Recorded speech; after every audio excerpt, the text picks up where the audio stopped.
Hello friends, आप सभी का यूपीएससी पीसीएस एस्पिरेंट चैनल में स्वागत है। इसमें हम इस वीडियो में देखेंगे आईएएस प्रीलिम्स सॉल्व पेपर जो कि दृष्टि आईएएस का है। इसमें दिया हुआ है 2011 से 2021 में पूछे गए पेपर 1 की प्रश्न विथ सॉल्यूशन। तो ये हम देख रहे हैं 2022 का, हम इस बार का जो हुआ है प्रीलिम्स का वो बना चुके हैं। ये 2021 का कर रहे हैं। ये आज लास्ट वीडियो है, 2021 की कंप्लीट हो जाएगा। इसके बाद हम 2020 का चालू करेंगे। प्रीवियस ईयर पेपर इसमें चला रहे हैं। साथ ही अगर यदि आप टॉपर्स की कॉपी देखना चाहते हैं तो इस चैनल की प्लेलिस्ट में जाके वो देख सकते हैं। और NCERT history, geography, political science, ये सभी का भी आप वीडियो इस चैनल पे देख सकते हैं। तो अगर यदि आप फर्स्ट बार इस चैनल में विजिट किए हैं तो आपसे रिक्वेस्ट है, प्लीज़ इस चैनल को सब्सक्राइब कर लें एवं अपने दोस्तों भाई बहनों में भी शेयर कर दें जो तैयारी स्टार्ट करना चाहते हैं। एनसीईआरटी का इम्पोर्टेंट बहुत ही अधिक होता है इस एग्ज़ाम में यूपीएससी के, और प्रीवियस ईयर का भी बहुत ही योगदान होता है, क्योंकि प्रीवियस ईयर में ऑप्शन से क्या होता है, हर साल क्या होता है, जो पिछले साल की अपेक्षा जो आने वाला साल में क्या होता है उसकी ऑप्शन से डायरेक्ट नहीं तो भी ऑप्शन से क्वेश्चन देखने को मिलता है। इसलिए प्रीवियस ईयर और उसकी व्याख्या यानी ऑप्शन को भी अच्छी तरह से समझना चाहिए। तो आप लाइक शेयर कर दें। और अभी इसमें क्या है, 100 सब्सक्राइबर हो चुका है इस चैनल्स में। तो अभी आप लोगों से रिक्वेस्ट रहेगा कि लाइक शेयर करें और जल्द से जल्द क्या करें, इसको 1 के पहुंचाने में सहायता करें, मदद करें। तो चलिए अब आगे बढ़ते हैं, स्टार्ट करते हैं वीडियो। आज देखेंगे साइंस का, ठीक है। तो इसमें भौतिक विज्ञान से जो पूछा गया है 2021 में वो देखते हैं हम लोग। साइंस से जो पूछा गया क्वेश्चन है, किसी प्रेशर कुकर में जिस तापमान पर खाद्य पकाए जाते हैं वह मुख्यतः निम्नलिखित में से किन पर निर्भर करता है। तो प्रेशर कुकर में जो खाना वगैरह बनाए जाते हैं तो वो किस पर निर्भर करता है। ढक्कन में स्थित छिद्र का क्षेत्रफल, तो इस पर भी करता है। ज्वाला का तापमान पर भी निर्भर करता है। छिद्र बड़ा रहेगा तो उस पर दाब कम पड़ेगा, तो छिद्र पर भी करता है, तापमान पर भी करता है। ढक्कन के भार पर भी करता है। तो इसमें क्या है, तीनों में करता है उसके। तो इसलिए क्या हो जाना चाहिए, 1, 2, 3, यानी कि ऑप्शन नंबर डी। आप इसकी व्याख्या देख लीजिएगा। चलिए हम आगे बढ़ते हैं। अब यहाँ पे क्या करना है हमको, इसमें आगे बढ़ें तो ये देख लीजिए, सड़क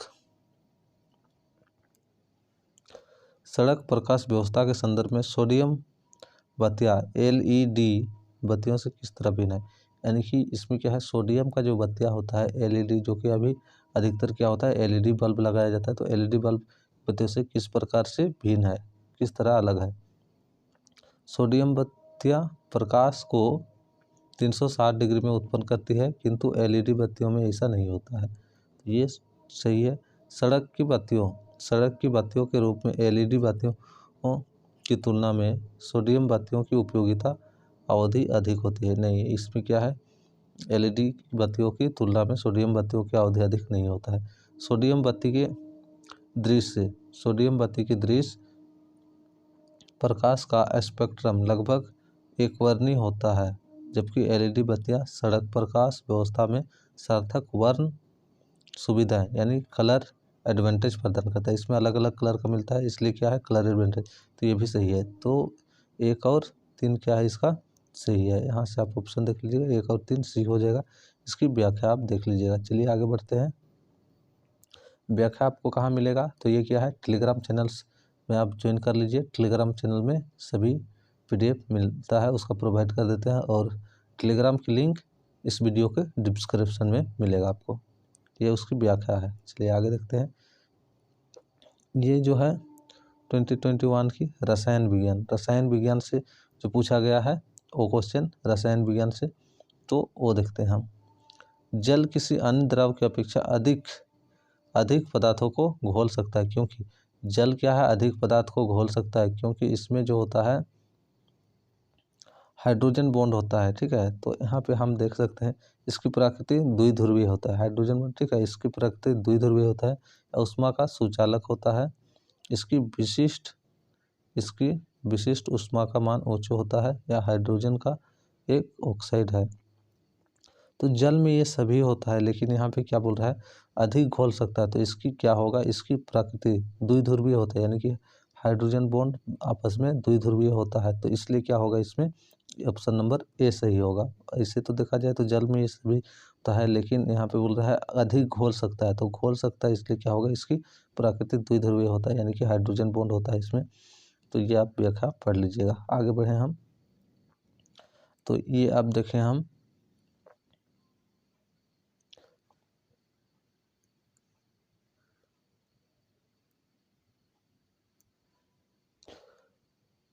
बिस्फिनोल ए जो चिंता का कारण है, निम्नलिखित में से किस प्रकार के प्लास्टिक के उत्पादन में एक संरचनात्मक या मुख्य घटक है। तो बिस्फिनोल ए, ठीक है, चिंता का विषय है और इसमें प्लास्टिक के उत्पादन में संरचनात्मक या मुख्य घटक किस प्रकार है वो बताना है। तो निम्न घनत्व वाले प्लोथिलीन, पॉलीकार्बोनेट, क्या है, पॉलीकार्बोनेट, पॉलीथेलिन, ट्रेप्थलेट, पॉलीविनाइल क्लोराइड। तो इसमें क्या है, बी नंबर पॉलीकार्बोनेट। इसकी व्याख्या आप पढ़ लीजिएगा अच्छा से। तो पॉलीकार्बोनेट, तो ये देख लीजिए, इसकी व्याख्या आप पढ़ लीजिएगा। आगे बढ़ते हैं, जीव विज्ञान से हम देखते हैं। जीव विज्ञान से पूछा गया, निम्नलिखित में से किसका उपयोग प्राकृतिक मच्छर प्रतिकर्षी तैयार करने में किया जाता है। प्राकृतिक मच्छर प्रतिकर्षी यानी कि मच्छर जिसमें, तो प्रतिकर्षी किया जाता है उसमें बताना है। कांग्रेस घास से, एलिफेंट घास से, लेमन घास से या नट घास से। तो ये किसे किया जाता है, लेमन घास से क्या बनाया जाता है, मच्छर प्रतिकर्षी, यानी जिसमें मच्छर वहाँ से भागे, प्रतिकर्षण हो। तो इसकी व्याख्या आप देख लीजिएगा, ये क्या है, लेमन घास से बनाया जाता है प्राकृतिक मच्छर प्रतिकर्षी। नेक्स्ट बढ़ें, इसका 2 नंबर हम देखें। निम्नलिखित पर विचार कीजिए, जीवाणु, कवक, विषाणु उपयुक्त में से किन्हें कृत्रिम या संश्लेषित माध्यम से संवर्धित किया जा सकता है। तो ये देख लीजिए, जीवाणु, कवक या विषाणु में से किसको हम कृत्रिम रूप से बना सकते हैं या संवर्धित किया जा सकता है। जिससे क्या होता है, बहुत सारे हम लोग वैक्सीन वगैरह बनाया जाता है। तो वैक्सीन में क्या होता है, जीवाणु रहता है तो कृत्रिम रूप से बनाया जाता है। कवक भी जो होता है शराब वगैरह बनाने में, ठीक है, ये इसकी यीस्ट हुआ, कवक हुआ, इसकी ये होता है, तो ये भी है, लेकिन विषाणु नहीं। तो क्या हो जाएगा, 1 और 2 व्याख्या आप पढ़ लीजिएगा। आगे बढ़े हम, तो निम्नलिखित कथनों पर विचार कीजिए। क्या है, एडिनो वायरसों में एकल तंतु DNA संजीन या जीनोम होते हैं, जबकि रेट्रो वायरसों में द्वितंतु DNA संजीन होते हैं। ये तो सही नहीं है लगता है, ठीक है। दूसरा देखते हैं, कभी कभी सामान्य जुकाम एडिनो वायरस के कारण होता है, जबकि AIDS रेट्रो वायरस के कारण होता है। ये सही है, ठीक है। तो इसका क्या हो जाएगा, केवल और केवल 2, ऑप्शन नंबर बी। व्याख्या आप देख लीजिएगा। आगे बढ़ते हैं, ये व्याख्या है, ठीक है। तो ये हम आगे देखते हैं, व्याख्या आप पढ़ लीजिएगा। निम्नलिखित में से किसमें ट्राइक्लोसन के विद्यमान होने के सर्वाधिक संभावना है, जिसके लंबे समय तक उच्च स्तर के प्रभावन में रहने को हानिकारक माना जाता है। तो किसमें ट्राइकोलम के विद्यमान होने की सर्वाधिक संभावना होती है, खाद्य परिरक्षक, फल पकाने वाले पदार्थ, पुनः प्रयुक्त प्लास्टिक के पात्र या प्रसाधन सामग्री। तो ये क्या है, प्रसाधन सामग्री में संभावना अधिक होता है। तो इसका ऑप्शन नंबर डी सही हो गया। नेक्स्ट आगे बढ़ें, जैव प्रौद्योगिकी से है, ये 2021 में पूछा गया था, वो देखते हैं हम।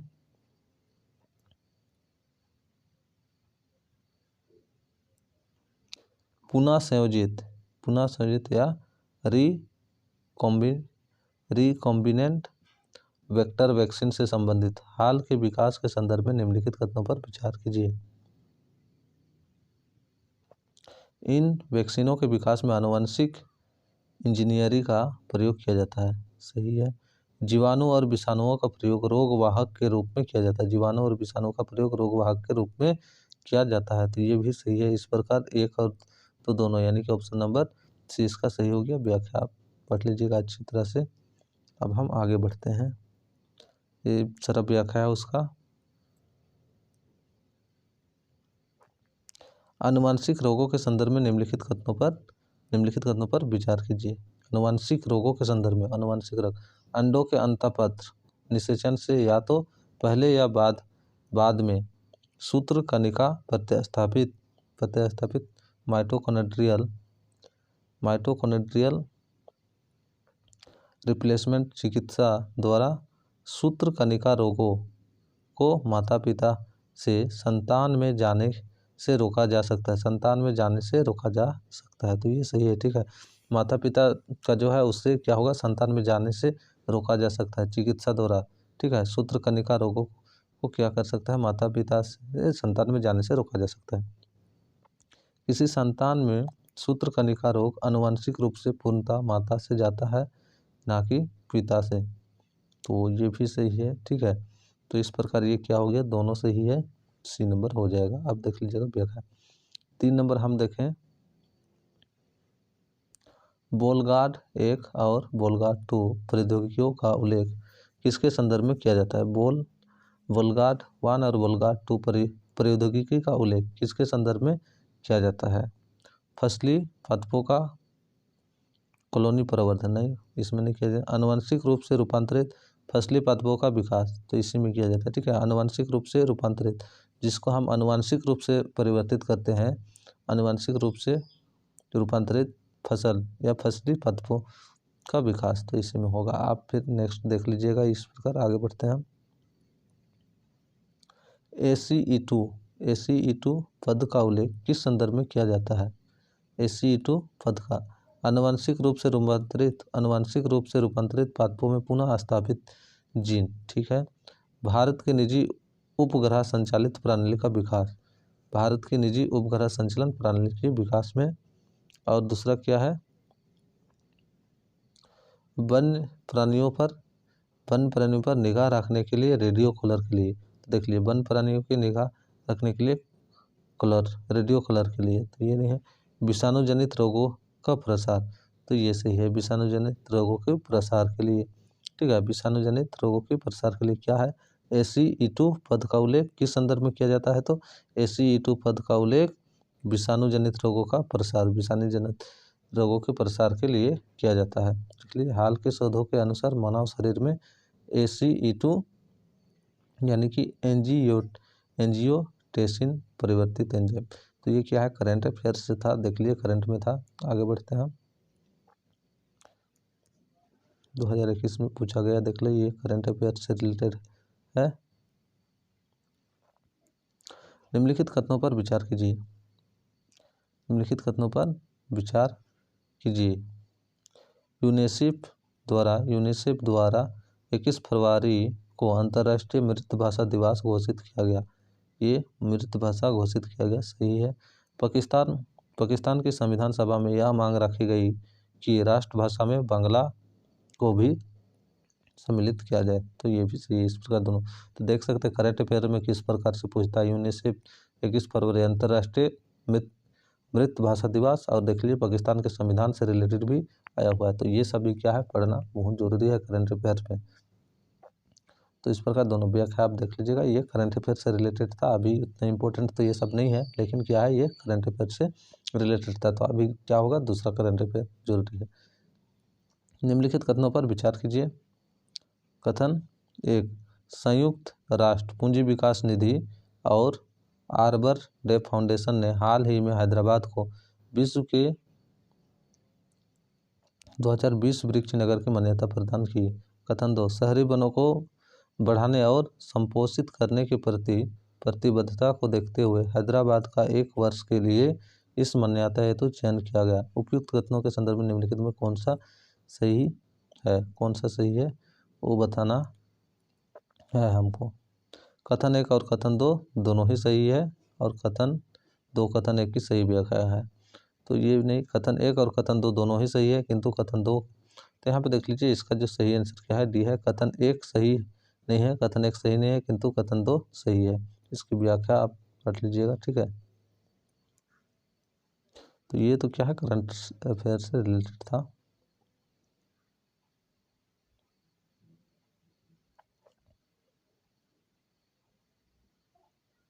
अब देखते हैं वर्ष 2000 में प्रारंभ किए गए लोरियस विश्व खेल पुरस्कार, लोरियस विश्व खेल पुरस्कार के संबंध में निम्नलिखित कथनों पर विचार कीजिए। तो लोरियस, ठीक है, इसके बारे में विचार करना था।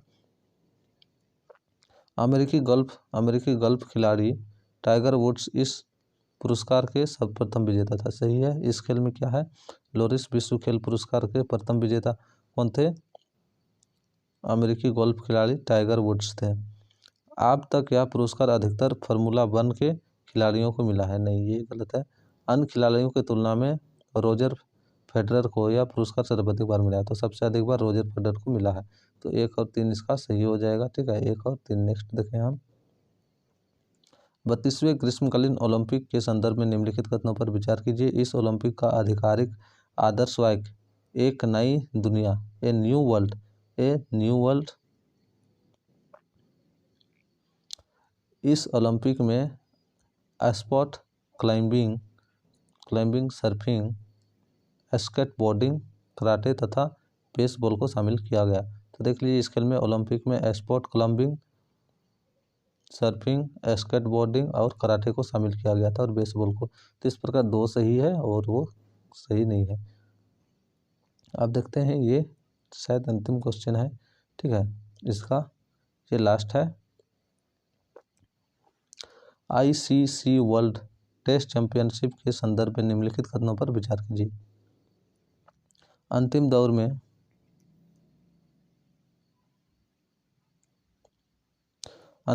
पहुंचने वाली टीमों का निर्धारण उनके द्वारा जीते गए मैचों की संख्या के आधार पर किया गया। नहीं, इस पर उस अंतिम मैच में जो पहुंचे टीमों का निर्धारण उनके द्वारा जीते गए मैचों की संख्या के आधार पर नहीं किया गया। न्यूजीलैंड का स्थान इंग्लैंड से ऊपर था। नहीं, न्यूजीलैंड का स्थान इंग्लैंड से ऊपर नहीं, क्योंकि उसने इंग्लैंड की तुलना में अधिक मैच जीता, तो ये जरूरी नहीं है, ठीक है। तो इस प्रकार दोनों गलत हो गया। एक तो ना तो एक और ना ही 2 होना चाहिए यहाँ पे। हाँ, 2, ना तो 1 और ना ही 2। इसकी व्याख्या देख लीजिएगा। तो चलिए इसमें इतना ही। और आपसे फिर से मैं रिक्वेस्ट करता हूँ, अगर यदि आप नए हैं तो इस चैनल को सब्सक्राइब कर लें और अपने दोस्तों भाई बहनों में भी शेयर कर दें। चलिए फिर हम मिलते हैं इसी प्रकार की वीडियो 2020 की प्रीवियस ईयर और टॉपर्स की वीडियो या तो मेंस की प्रीवियस ईयर पेपर के साथ मिलते हैं।